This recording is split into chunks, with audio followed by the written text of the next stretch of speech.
So my name is Bill Holstein. I'm past president of the Overseas Press Club, business journalist and author, and I'm here today with one of my heroes, Roy Rowan, maybe my greatest hero in my career, because he's done all the things I aspire to do and admire. And so we're trying to capture his stories for posterity and for use by multiple constituencies. So this conversation today is for the history books.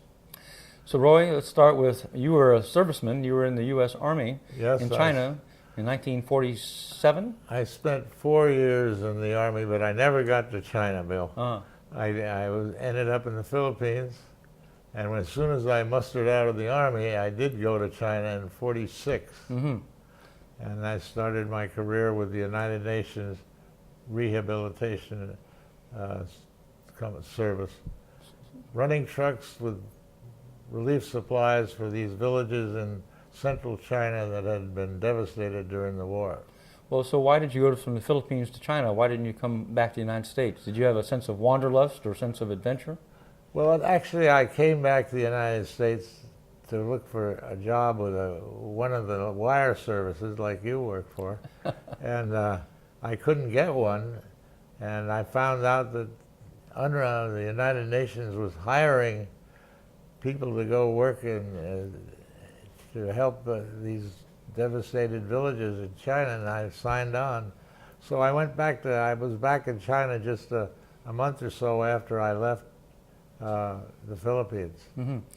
So running these convoys, you're running supplies into both. This was during the Civil War. I mean, so they had the nationalist villages and you had communist-controlled territories. So your job was to distribute supplies to both sides, right? There was a formula that had been arranged. 30% of the relief supplies were to go to the communists, 70% to the nationalists.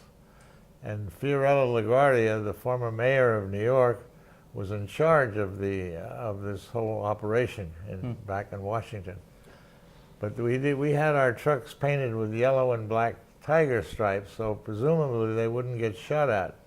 But often these convoys got held up in the middle of a firefight between the communists and the nationalists, and they didn't care much whether we delivered our supplies or we didn't. They would usually commandeer them and help themselves. So the formula didn't work too well. Mm. So I imagine that the front lines of the conflict kept shifting. Territory held by the communists then was held by the nationalists, so it made it particularly difficult to figure out where you were. Absolutely, that was the problem. And some of these villages changed hands almost weekly. They'd be communist controlled, and then the communists would get out and the nationalists would come in, and this kept happening in this particular area. This area had been flooded during the war intentionally by Chiang Kai-shek to try and stop the Japanese. So what area is this? This is in central Honan province, and it had been it was on the Yellow River. Right. And what Chiang Kai-shek did during World War II was to blow the dikes of the Yellow River and flood this area completely, forcing out about 1.5 million people. And these people were then coming back after the war ended and reclaiming their land, which is pretty well parched from the river. Mm-hmm. But we were delivering also fertilizer and farm equipment and stuff that would enable them to restart their lives. So you were in a convoy of vehicles. You and one of your colleagues would be in the lead Jeep. Then you'd have the series of vehicles behind you, and at the end you'd have a security vehicle at the end? Yeah, we did. We usually had a guy in the last Jeep with a shotgun. He wasn't supposed to use, but anyway, and another American I always rode in the lead Jeep. So we're the one that usually took the first fire, if there was any fire. Only once did we really come close to getting it. We got a bullet right through the windshield between the two of us sitting there. What was his name? Claude Levacy. He was he was an engineer. Picture? Yeah, and you could see the stripes. It was finally after getting shot through the windshield that we both, Claude and I, decided the hell with that. And he wanted to get married. He wanted to marry a Russian girl in Shanghai, and I was going to be best man. So we packed up, and we took a train down to Hankow, what was then called Hankow, now Wuhan, and took a boat, a Yangtze River boat, 2 days down to Shanghai. He did get married. I had a girlfriend there, but I wasn't serious. I wasn't going to get married. But I did resign my job with UNRWA, and I was really feeling pretty blue. I had just gotten a rejection letter from the Columbia School of Journalism. That's amazing. That even though I had sold Life some pictures and National Geographic some pictures, and it had written a couple of stories that had been, one had been bought by The Nation, the other one I forget what, it was bought by some other magazine. But anyway, I did have some professional experience. Anyway, I was feeling very blue, and I walked over to the Palace Hotel. On the Bund. On the Bund, yeah, right on the Bund. And The Bund is the famous stretch of Shanghai that goes along the Huangpu River. It's the most famous visual landmark in Shanghai. Yeah, it Traditionally. Anyway, so I went into the Palace bar, and I was feeling no job, just coming on Christmas. It was early December, and I was standing there having a drink, and this gentleman standing next to me was drinking straight vodka. I'll never forget it. It had a collar of ice around the bottle, and when they poured the straight vodka, it was sort of viscous like oil or something. Anyway, this gentleman offered me a drink, said, can I buy you a drink? And we got chatting, and it turned out that I had a double 2-page spread in Life, that issue of 5,000 skulls on a hillside in central China where I'd been working. These were skulls of nationalists? Skulls of residents of this town who had been killed by the Japanese, and the survivors made what I called in my article a stadium of skulls. These all on a hillside with their empty eye sockets looking out into space, as a memorial for the people that had been killed. So anyway, it turned out that this gentleman next to me was named Bill Gray. It's the Shanghai bureau chief for Time and Life. And he had received this magazine with these skulls and had no idea where the picture came from. And I had no idea that it had been published. I had a woman in New York who handled my pictures and tried to sell them. And so I told him that was mine, and he said, well, maybe you ought to write me a little, what he called a situationer about what was going on in central China, since I just spent a year and a half there. So I did. I went back to the hotel and wrote about a 5,000-word piece about the war in central China and gave it to him. And he said, that's pretty good. So why don't you go back to New York, and I will precede you with a cable, and maybe they'll hire you and send you back here. So that's exactly what happened. I went back. It was almost Christmas, and everybody was home on holiday at the Time in Life. And I finally got this interview, and the interview was given on one condition, that I would go back immediately to China if they hired me. I never filled out a job application, just talking to people. And they said, okay, you're going back to China. And I went back to China and started working as a team with photographer Jack Burns. And the two of us then covered all of China from the fall of Manchuria down to the fall of Shanghai together as a team. So this was December of 1947 you got hired. I got hired in the end of '47. Started, and I got back to China. I think it was 2nd of January of 48. I'm not sure. So the Japanese had been defeated in 1945 and had left, and so now the civil war between the communists and the nationalists is in full swing. So it would last up until October of 1949. So if you arrived in January of 48, you spent almost 2 years then covering the Chinese Civil War. Yeah. Well, I had one advantage, Bill. When I was working for UNRWA, we got our replacement equipment and spare parts and all that stuff delivered by air by General Chennault's airline that he had established with Chiang Kai-shek after the war. So Jack Burns and I had the advantage of, I knew a lot of the pilots. I'd flown with a couple getting up and back to central China.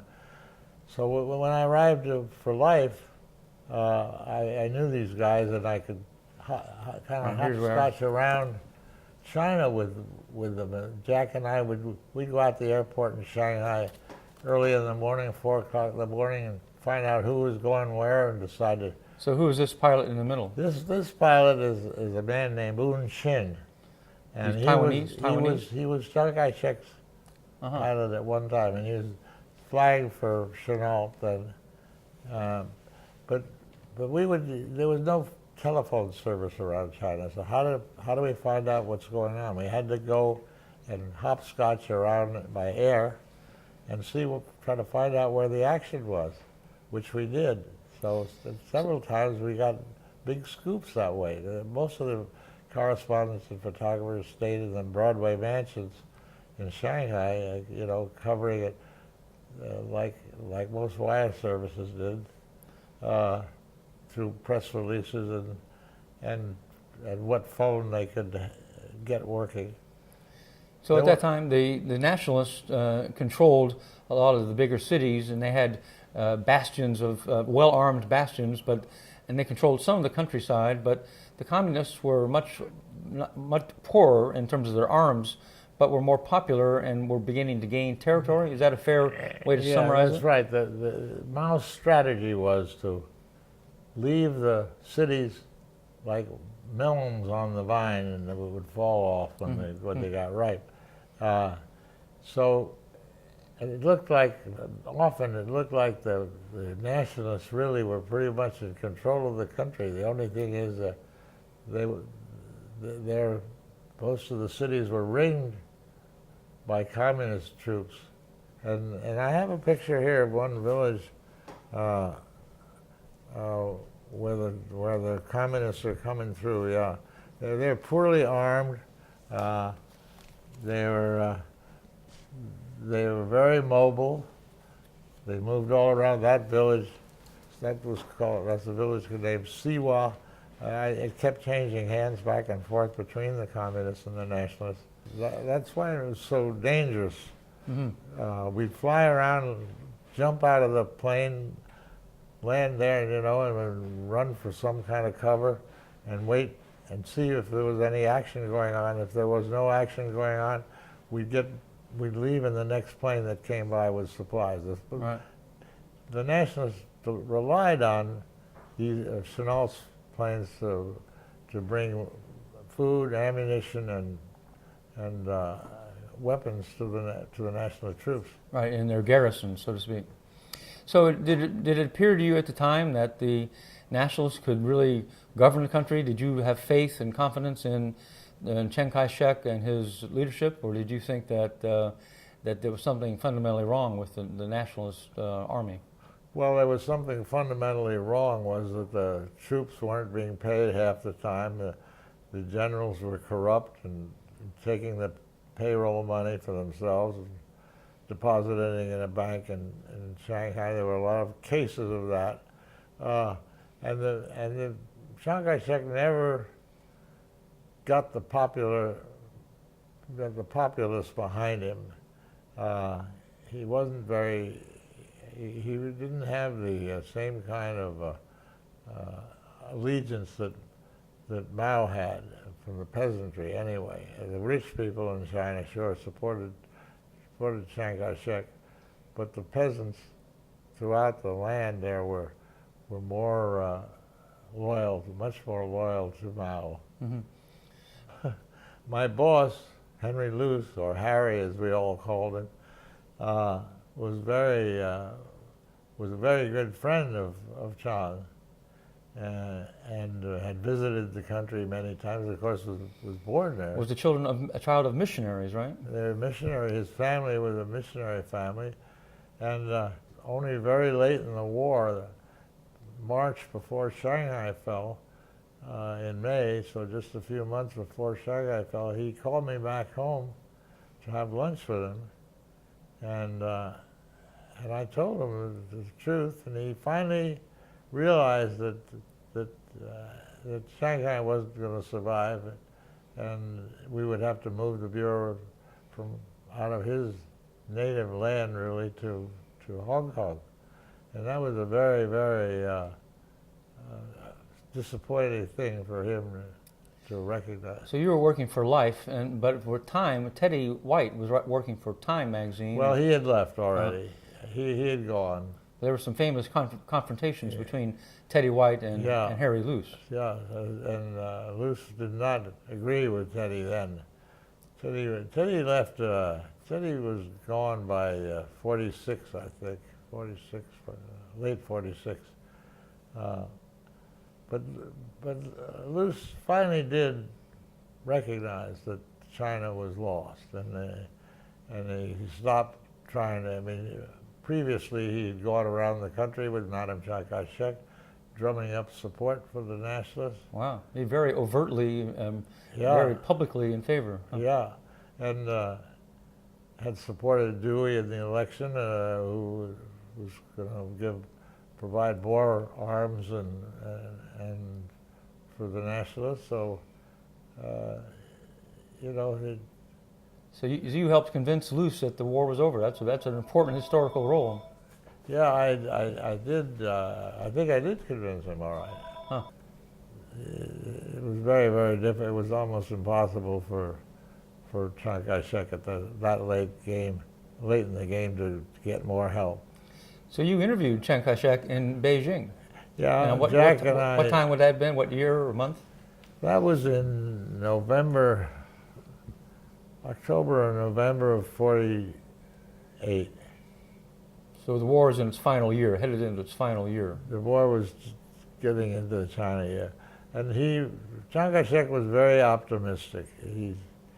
I remember I wrote in my notebook he was hopping around like a sparrow. He was so nervous talking to us, and it was like, and his wife, Madame Chiang Kai-shek, was doing the interpreter, and in her best Wellesley English, and of course the interview, as she translated it anyway, was that he had everything in control up in Manchuria, which was kind of the key area, the industrial area of China, and the northern route of the communists when they came in. So, he said he got his generals in there. He called the generals, his 3 top generals, to come in and show us what his strategy was for defending Manchuria. And he was assured Jack Burns, who was taking pictures of him, and me, that these generals were in control of Manchuria. Well, we went up to Manchuria the next day. We flew up the next day and found the nationalists were in full retreat. So Chiang Kai-shek and Madame were either lying to you, or they just didn't know what was happening. Or maybe they didn't know, but the nationalists were dumping their weapons on the side of the road, the big howitzers that the United States had donated to them, and fleeing by train, by jeep, by every means they could get out, and going down to the port of Yingkou, where there were former British cruisers, now Chinese vessels, war vessels, ready to evacuate them. It was like Dunkirk in China. So you covered that story and had quite a time getting your pictures to Life magazine in Chicago and Cleveland. That's right, we did. We had to get down to Shanghai with all the film. We luckily got it on the last Pan Am flight just before it left for San Francisco. That would be from Shanghai, the plane left. Yeah, and Life had a photo lab set up in the San Francisco airport, and they developed the film and took the wet negatives on the plane to Chicago. Only Chicago was socked in, they had to go to Cleveland. And then they went back to Chicago with it and made the magazine they had to hold the closing of the magazine one day, so right. Life came out on Monday instead of getting circulated on Sunday. Huh. So then you were in China for the fall of Shanghai. You saw that happen as well. Oh yeah, I was in the big battle before the fall of Shanghai was called the Battle of the Weihai, which Seymour Topic, I guess, was there too. Right. We didn't know each other then, but 500,000 nationalists against 500,000 communists. And I was with this very good, and one of the few very good nationalist generals, General Li Mi, who finally took his troops to Burma. But anyway, at the moment I was there was a fierce war going on between those 500 nationalist troops and 500 So this battle was important because it controlled the rivers and the transportation pipeline, so to speak. It controlled the entry to Nanking, which was then the capital, and Shanghai. And my only problem was I got typhoid right during the battle, and I was very sick and had to be evacuated to an American hospital in Shanghai. Had typhoid and yellow jaundice. So I was hospitalized for a month during this last epic battle of the war. It's amazing that you got through years of living in China without getting sick long before that, but you're an amazingly healthy and lucky guy. Yeah, I was really very, very ill, but they didn't send me home. They warned me that if I didn't react okay to the medicines for the typhoid, they would have to send me home. But anyway, it worked out, and I got out the hospital about a month and a half before the fall of Shanghai. So I was there okay to cover the fall of Shanghai. And so did you actually see the communist troops coming into the town? Or Absolutely, saw the troops coming in, and the people, all the residents kind of gawking at these troops. I think the communist troops were more surprised by the look of Shanghai than the nationalists were by the sight of the communist troops. Because the communists had never seen a big city, never sophisticated skyline, right? Hotels and right. and movie houses and nightclubs, and at the same time, the nationalists were rounding up these black marketeers and taking them out behind the railroad station and shooting them. That's one of the most sickening sights I ever saw in my life, was 30 men being executed. In fact, Jack Burns, the photographer, and I had to ride in the Black Maria with 7 or 8 of these guys while they were being transported so everybody in the city could see them, transported out to behind the railroad station and shot. Disgusting. So the nationalists were trying to demonstrate that they were still in control. Trying to scare the people, yeah. This was a day or two before the communists came in. And they were having these trials, these drumhead trials. They'd bring them into the police station, convict them, put a big wooden paddle, tie it to their back with all their crimes listed, pile them into this Black Maria type truck, run them right out to the railroad station, one after the other. As soon as they're there, bam, put a gun to their head and shoot them. But the communists walked into Shanghai. They didn't really have to fight their way in. Didn't have to fight, no.